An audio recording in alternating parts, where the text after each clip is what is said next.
Hello friends, ಇವತ್ತು ನಾನು soya chunks ಮಂಚೂರಿನ ಮಾಡ್ತಾಯಿದ್ದೀನಿ. ಮೊದಲಿಗೆ ಒಂದು ಪಾತ್ರೆಯಲ್ಲಿ ಬಿಸಿ ನೀರು ಕಾಯೋಕೆ ಇಟ್ಕೊಂಡು ಅದಕ್ಕೆ 1 ಕಪ್ ಸೋಯಾ ಚಂಕ್ಸನ್ನು ಹಾಕ್ಕೊಂಡು ಹೀಗೆ 2 ನಿಮಿಷ ಕುದಿಸ್ಕೊಂಡಿದ್ದೀನಿ.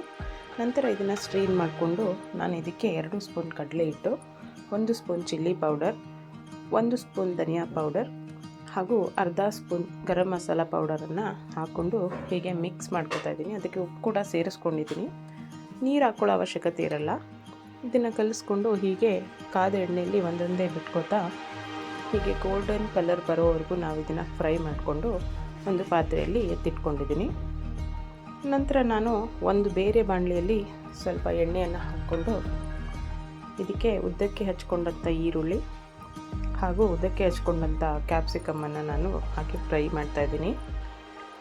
ಹೀಗೆ ಫ್ರೈ ಮಾಡುವಾಗ ನಾನು ಇದಕ್ಕೆ ಕೊತ್ತಂಬರಿ ಸೊಪ್ಪನ್ನು ಸೇರಿಸ್ಕೊಂಡಿದ್ದೀನಿ ಮತ್ತು ರುಚಿಗೆ ತಕ್ಕಷ್ಟು ಉಪ್ಪನ್ನು ಕೂಡ ಹಾಕ್ಕೊಂಡಿದ್ದೀನಿ.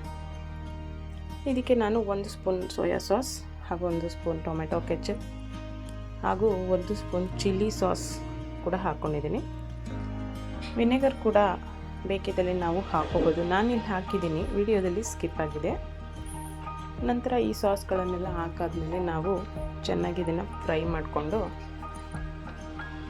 ನಂತರ ಇದಕ್ಕೆ ಫ್ರೈ ಮಾಡಿಟ್ಕೊಂಡಂಥ ಗೋಲ್ಡನ್ ಕಲರಲ್ಲಿ ಇರುವಂಥ ಸೋಯಾ ಚಂಕ್ಸ್ಗಳನ್ನು ಇದಕ್ಕೆ ನಾನು ಸೇರಿಸ್ಕೊಂಡು ಒಂದು ಒಳ್ಳೆ ಮಿಕ್ಸ್ ಕೊಡ್ತಾಯಿದ್ದೀನಿ. ಹೀಗೆ ಚೆನ್ನಾಗಿ ಮಿಕ್ಸ್ ಮಾಡಿ ಕೊನೆಗೆ ಕೊತ್ತಂಬರಿ ಸೊಪ್ಪನ್ನು ಕೂಡ ನಾನು ಇದಕ್ಕೆ ಆ್ಯಡ್ ಮಾಡ್ಕೊತಾ ಇದ್ದೀನಿ. ಈಗ ನೋಡಿ, ನಮ್ಮ ಸೋಯಾ ಚಂಕ್ಸ್ ಮಂಚೂರಿ ರೆಡಿಯಾಗಿದೆ.